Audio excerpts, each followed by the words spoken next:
पास जो है वो है पेयर ऑफ एंगल्स, है ना। अब कुछ ऐसे एंगल्स भी हैं बच्चों जिनको ना हमें पेयर में रखना पड़ता है। पेयर मतलब दो, यानी कि एक साथ जोड़ी में। ओके, तो हमारे पास है complementary angles, supplementary angles, adjacent angles and then linear pair. तो आई होप कि आप में से बहुत लोगों को इसके बारे में पता होगा।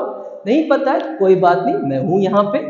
कॉम्प्लीमेंट्री एंगल्स, लेट्स से हमारे पास दो एंगल, क्योंकि हम यहाँ पे बात कर रहे हैं पेयर ऑफ एंगल, तो वो हमारे एंगल ए हो जाएगा और अभी के लिए क्या हो जाएगा, एंगल बी। तो अगर आपके पास दो एंगल है सच दैट कि उनका एडिशन यानी कि उनका सम करके आपको एग्जैक्ट 90 डिग्री मिल रहा है, तो ये क्या कहलाएंगे, आपके कॉम्प्लीमेंट्री एंगल्स कहलाएंगे। ओके, इसमें ना अक्सर ना इस टाइप से भी क्वेश्चन पूछ लेते हैं कि कौन किसका कॉम्प्लीमेंट्री हो सकता है। फॉर एग्जाम्पल आपको मैंने बोला कि 40 डिग्री का कॉम्प्लीमेंट्री एंगल क्या होगा, तो कॉम्प्लीमेंट्री मतलब दो एंगल सम 90 बनना चाहिए। तो 40 में क्या ऐड करूं कि मेरा आंसर 90 आए, बताओ बताओ जल्दी बताओ। पता तो चल गया है, क्या करेंगे हम सर, 50 डिग्री को ऐड करेंगे। तो 40 और 50 यहाँ पे क्या हो जाएंगे, complement to each other, right. कुछ ऐसा क्वेश्चन भी बन सकता है। Now the next part is the supplementary angle. Supplementary angles क्या होता है, जस्ट लाइक कॉम्प्लीमेंट्री पर उसका थोड़ा सा डबल, राइट। दो एंगल का सम, एंगल ए एंगल बी, अगर 180 होता है तो उसको हम क्या बोलते हैं, सप्लीमेंट्री एंगल बोलते हैं। ओके, एग्जांपल के लिए लेट्स से कि मैंने ले लिया 100 डिग्री, तो 100 में मैं क्या ऐड करूं कि मेरा आंसर 180 बने। क्या लगता है बच्चों, क्या करना चाहिए मेरे को, ऑब्वियसली सर 80 डिग्री ऐड कर दो। तो ये दोनों आपस में क्या जाएंगे, सप्लीमेंट्री एंगल्स जाएंगे। ओके, तो इजी हुआ कॉम्प्लीमेंट्री सप्लीमेंट्री याद करना। ओके, चलिए अब हम बात करते हैं एडजेसेंट एंगल्स की। देखो बच्चों, यहाँ पे भी एंगल्स एंगल्स एंगल्स और यहाँ पे क्या यूज किया, पेयर। एंगल्स यानी कि प्लूरल है, तो इससे भी आपको याद हो जाना, इजी होना चाहिए। एडजेसेंट एंगल्स की अगर हम बात करते हैं तो ये ऐसे एंगल्स होते हैं जिनके बीच में ना एक कॉमन पॉइंट होता है, और यानी कि उसको हम क्या हो सकते हैं, वर्टेक्स बोल सकते हैं, और एक कॉमन आर्म होता है। ठीक है, तो इसको मुझे फिगर समझाना पड़ेगा। वर्टेक्स मैंने समझाया हुआ था, थोड़ा सा अगर आपको समझ में नहीं आया तो वीडियो को पीछे करके देख सकते हैं। आर्म भी मैंने समझाया हुआ है, तो उसको भी करके देख सकते हैं। तो एडजेसेंट एंगल्स की अगर हम बात करते हैं, लेट्स से कि मेरे पास एक एंगल है कुछ ऐसा। ओके, ये इसके लिए क्या मिल गया, कॉमन पॉइंट। सपोज इसको मैंने ए मार्क किया, इसको ओ, इसको क्या मार्क कर दिया मैंने, बी, कुछ ऐसा। अब अगर मैंने उसी से एक एंगल और बना दिया कुछ ऐसा, इसको मैंने मार्क कर दिया सी, तो बच्चों मेरे पास यहाँ पे दो एंगल है। एक है मेरे पास एंगल ए ओ बी, और दूसरा है मेरे पास एंगल बी ओ सी। ऑलराइट, इन दोनों ही एंगल में कॉमन क्या है जरा देखते हैं। मेरे पास एक एंगल है एंगल ए ओ बी, और दूसरा एंगल है मेरे पास एंगल बी ओ सी।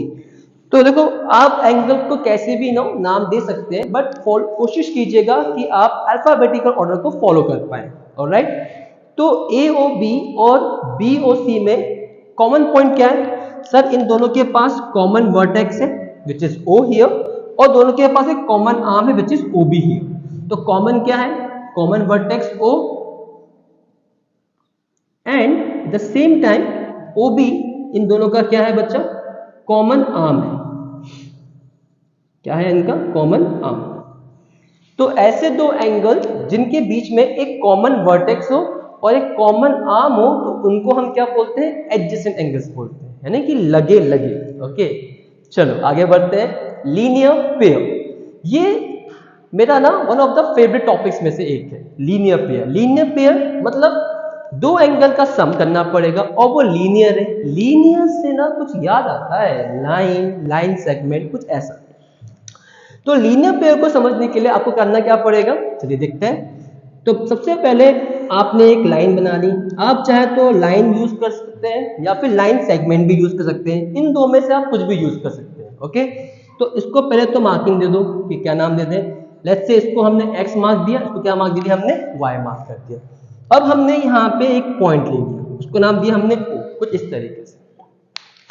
तो आप सबको याद होगा कि अगर एक स्ट्रेट लाइन है, यानी कि एक नॉर्मल लाइन है, तो उस पे जो एंगल फॉर्म होगा वो कितने का होगा, वो होगा 180 डिग्री का, राइट। लेकिन अभी क्या मुझे यहाँ पे बनाना चाहिए? Yes, I can draw, but अगर मैंने ये बना दिया तो वापस से वो क्या बन जाएगा? स्ट्रेट एंगल बन जाएगा। तो फिर दोनों में डिफरेंस क्या होगा? तो बच्चों जनरली हम क्या करते हैं, जब हम किसी को बताते हैं तो हम बताते हैं कि भाई एक लाइन है, उसको दो हिस्सों में बांट रहा है। ऐसा नहीं होता है। ओके, तो you have to understand here कि अगर मेरे पास ऐसे दो एंगल हैं जिनका सम आपस में ऐड करने पे 180 बना रहा है और उसकी वजह से एक क्या बन रही है? सीधी लाइन बन रही है, तो उस टाइप के एंगल्स को क्या बोलते हैं? हम लीनियर पेयर बोलते हैं। सो लीनियर पेयर के लिए जरा यहाँ पे ध्यान दीजिएगा। लेट्स से कि मैं यहाँ पे एक और आर्म को जोड़ रहा हूं कुछ इस तरीके से, तो अगेन इसको नाम दे दिया Z। तो मेरे पास यहाँ पे ये दो एंगल आ गए, एक एंगल ऐसा, एक एंगल कुछ ऐसा। ओके, तो मैं मान के चलता हूं सपोज ये एंगल होगा मेरा 70 डिग्री का। ओके, 70 तो नहीं होगा लेकिन 50 मान लेता हूं, ठीक है, 50 लग रहा है लगभग। और इसको कितना मानना पड़ेगा? ऑब्वियसली सर 130 मानना पड़ेगा। तो दो angle, suppose this is angle A, this is angle B, इन दोनों एंगल को जोड़ने से ओके मेरे को जो एंगल मिल रहा है वो इन टोटल मिल रहा है 180 डिग्री पहला। तो एट द सेम टाइम मेरा जो फिगर भी बन रहा है वो कैसा बन रहा है? एक लाइन बन रहा है या फिर लाइन सेगमेंट बन रहा है। तो इस टाइप के एंगल्स को हम क्या बोलते हैं? लीनियर पेयर बोलते हैं। ओके, सो आई होप आपको ये वाला टॉपिक भी समझ में आया हो। चलिए आगे